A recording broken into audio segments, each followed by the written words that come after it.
आप सबको जय मसीह की।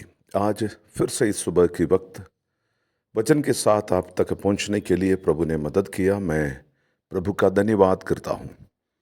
आज की हमारी थोड़ी देर की मनन के लिए भजन संगीता ज़बूर 62 उसकी 8वीं आयत, साम नंबर 62 उसकी 8वां वचन, भजन 62 उसकी 8वीं वचन।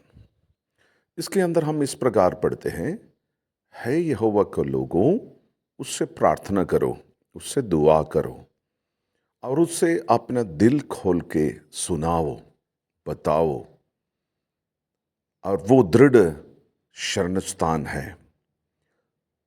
सर्वशक्तिमान परमेश्वर का ये वचन प्रभु का भक्तों के द्वारा लिखा हुआ है और वो आज भी जीवित है और मुझसे और आपसे उतना ही बल के साथ बात करते हैं जितना उन भक्तों ने लिखा है। रोजमर्रा की हमारी जीवन के अंदर, हमारे दिल के अंदर, मन के अंदर बहुत बड़ी चिंताएं अपने बारे में, परिवार के बारे में, सेवकाई के बारे में, दुनिया में जो हलचल घट रही है उसके बारे में, अपने और अपने बच्चों के भविष्य के बारे में सोचकर कई प्रकार की व्याकुलताएं, चिंताएं जरूर मेरे और आपके जीवन के अंदर हो सकते हैं।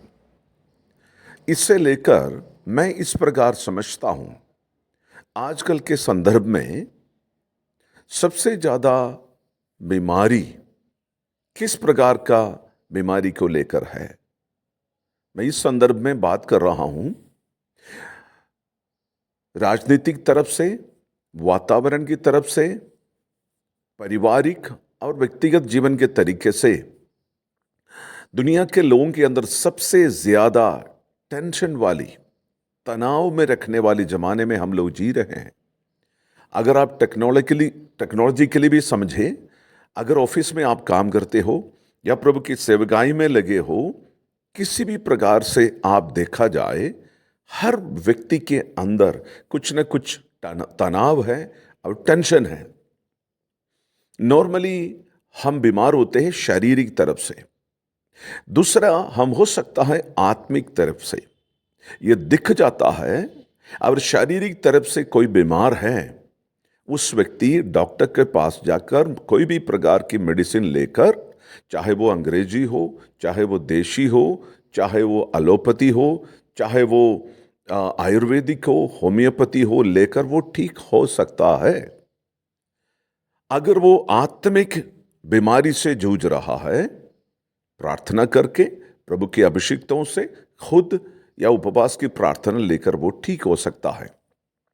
लेकिन मेरे अनुभव में मैं देखता हूं अधिकतर लोग बीमार होते हैं आजकल के जमाने में, चाहे वो किसी भी एज का क्यों ना हो, भाई हो, बहन हो, माता हो, पिता हो। टेंशन एक बड़ी बात है। मानसिक बीमारी मैं इस तरीके से देखता हूं, ये दिखता नहीं है। शारीरिक बीमारी शरीर में दिख जाता है, आत्मिक बीमारी आत्मा में दिख जाता है, लेकिन मानसिक बीमारी अधिकतर समय पर दिख नहीं जाता है।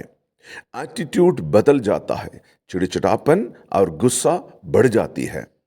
वो दिखता नहीं है, उसके ऊपर पर्दा डालकर यार लिपापोती कर कर लोग चलते हुए हैं। अंदर रो रहे हैं, बाहर स्माइल करते हैं।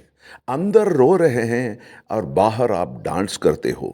अंदर रो रहे हैं और बाहर आप अपने आप को भी औरों को भी खुश रखने के लिए चाहते हैं।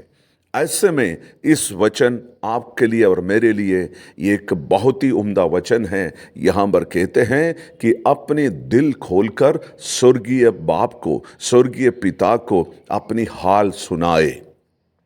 बाइबल के अंदर ऐसे काफी लोग हैं जिनके जीवन में बहुत ही ज्यादा तनाव और टेंशन और दर्द बढ़ी थी, प्रभु के पास गया। पहले हम देखते हैं रिबेका के बारे में। रिबेका को शादी होकर कई साल तक संतान नहीं थी, और उसके बाद में पेट में जब बच्चे हुए हैं और वो मरने के लायक तक बीमार हुए हैं, वो कहती है मेरी दर्द, मेरी और दशा इस प्रकार से रहेगी, मैं क्यों कर जिंदा रहूंगी। वो कहाँ चली गई? यहोवा परमेश्वर के हजूरी में चली गई, अपनी हाल सुना दिया है। और प्रभु ने कहा तेरे कोख के अंदर 2 वंश है, और एक दूसरे से वो भिड़ते हैं, और बहुत जल्दी तुझे छुटकारा मिलने वाले हैं। आगे की बातें बाइबल के अंदर देख सकते हैं। दर्द से भरी हुई एक और व्यक्ति के बारे में आप बाइबल के अंदर देख सकते हैं। वो पहला शामुएल पहले अध्याय में हन्ना को आप देखती है। हन्ना के जीवन में भी दर्द ज्यादा बड़ी है, तो वो कहाँ चली गई है? वचन में लिखा है प्रभु के भवन में चली गई। वहां का जो प्रधान याजक था, बड़ा पास्टर साहब था, उनको भी इस बहन का दिल के अंदर का दर्द को, कराहने को, रोने को समझ नहीं पाया।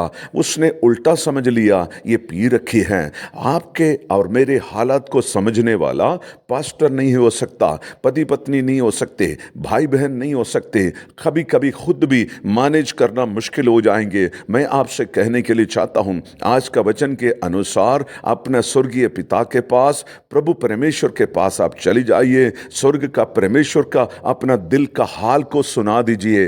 वो आपके लिए रास्ता खोलने वाला है, क्योंकि वो दृढ़ शरण स्थान है। God bless you all. अब प्रभु जी, हम धन्यवाद करते हैं आज के सुबह के समय का इस वचन के लिए। इस वचन के अनुसार आप सब लोगों को आशीषों से भरपूर करें। हमें आज का दिन में प्रभु के भवन में जाकर अपना हाल सुनाने के लिए मदद करें। प्रार्थना सुनने के लिए धन्यवाद। मसीह यीशु के नाम से मांगते हैं, आमीन आमीन।